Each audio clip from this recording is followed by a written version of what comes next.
Eh bien salut tout le monde les amis, j'espère que vous allez bien, j'espère que vous êtes en forme. Ce n'est pas parce que la saison est terminée que les news vont s'arrêter. Alors aujourd'hui, nouvelle vidéo news, vous allez tout savoir sur l'actualité de la Formule 1 comme d'habitude. Je ne perds pas plus de temps puisqu'il y a pas mal de choses qu'on doit aborder ensemble. Donc voilà les amis, n'oubliez pas de vous abonner si ce n'est pas déjà fait. Et pour les joueurs F1 22, normalement la prochaine vidéo sur le jeu sortira, je pense, demain ou après-demain. Donc ne vous inquiétez pas, ça reviendra très très vite. Alors la première news, elle concerne l'oseille, l'argent, le flouss, le salaire des pilotes. Alors pour la première fois depuis 2013, Lewis Hamilton n'occupe plus le premier rang des plus gros salaires en Formule 1. Il vient d'être dépassé par un certain Max Verstappen, double champion du monde. En fait, c'est dû au fait que vu que Max Verstappen a été champion du monde. L'année dernière, il avait reçu, je crois, 10 millions de bonus.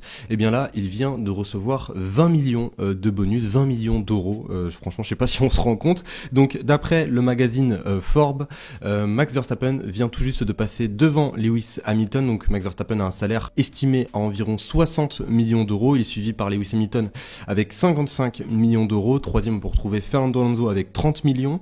Sergio Perez, 26 millions. Charles Leclerc 23 millions, Sébastien Vettel et Daniel Ricciardo à 17 millions chacun, Carlos Sainz 8e avec 15 millions d'euros, Lando Norris 9e avec 11 millions et pour finir à la 10e position, George Russell avec 10 millions d'euros tout simplement annuels, enfin du moins en 2022 d'après encore une fois le magazine Forbes. Ça représente en fait le salaire du pilote plus les bonus comme par exemple les victoires ou les podiums.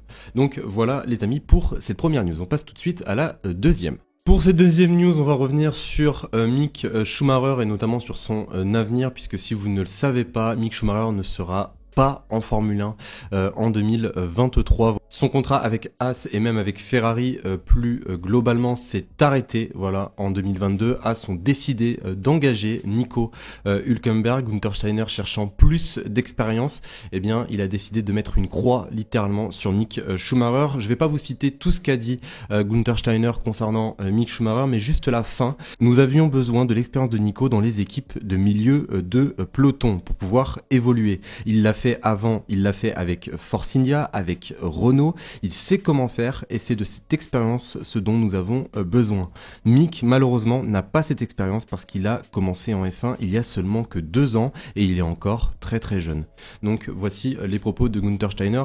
Moi personnellement, bon, dites-moi les amis dans les commentaires comme d'habitude ce que vous en pensez, mais moi personnellement je trouve que c'est un minimum peut-être un petit peu injuste pour Mick Schumacher. Haas n'étant pas forcément une équipe, bon certes ils sont partis chercher une pole qui est littéralement miraculeuse, ils font une saison qui est pas forcément dégueulasse par rapport aux saisons précédentes, mais c'est pas forcément une équipe de milieu de peloton. Et Mick Schumacher, on peut avoir certaines circonstances atténuantes par rapport à sa saison à lui. Et certes il est jeune, mais si on lui donne pas le temps derrière de développer son talent, comme on a donné le temps par exemple à d'autres pilotes qui ont eu de bien meilleures voitures quand ils ont commencé, je trouve ça un petit peu dommage et un petit peu dégueulasse, je trouve, pour Mick Schumacher. Après voilà, ça reste que mon simple avis. Je suis très très heureux de revoir Nico Hülkenberg l'année prochaine sur cette grille, mais personnellement j'aurais donné peut-être un petit peu plus de temps à Mick Schumacher. Troisième news, et cette fois-ci elle concerne un circuit et notamment un Grand Prix qui ne devrait peut-être pas faire son apparition. Il y a encore des rumeurs comme quoi il devrait être tenu, mais ça me semble de plus en plus compliqué chaque jour, chaque semaine. On va parler du Grand Prix de Chine, voilà, qui se déroule à Shanghai. Et d'après certaines informations, pour la 3e année consécutive, eh bien, il n'y aura pas de Grand Prix de Chine dû à une politique zéro Covid. Du coup, malheureusement, eh bien, on ne verra pas de Grand Prix de Chine probablement en 2023. Je rappelle que ça fait depuis 2019 que nous ne sommes pas allés à Shanghai pour disputer ce Grand Prix. Il faut également savoir que cette semaine, du côté de Shanghai, des parcs et des musées ont été fermés aussi, également à Pékin, en raison de l'augmentation des cas de Covid.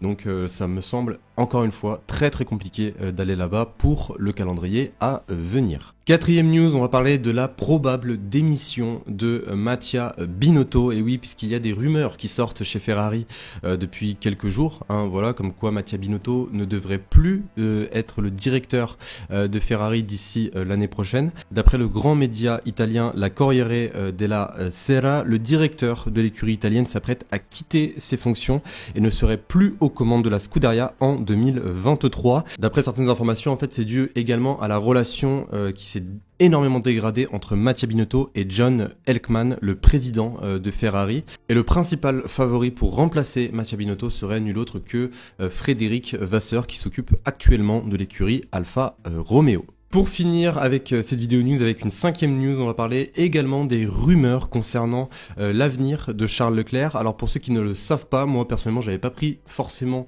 cette information trop au sérieux, mais c'est vrai que quand on se pose la question, qui sera le grand remplaçant de Lewis Hamilton d'ici 2025, 2026, pourquoi pas 2027, on se pose tous forcément la question, puisque c'est un baquet qui ne sera pas facile à prendre pour n'importe quel pilote, hein, voilà, je le dis très très clairement.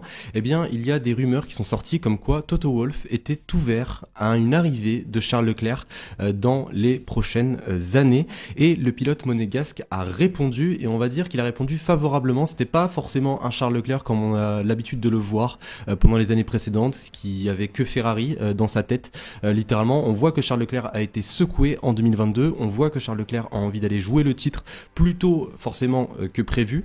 Donc dans une interview organisée par l'équipe, eh bien Charles Leclerc n'a pas du tout fermé la porte à Mercedes.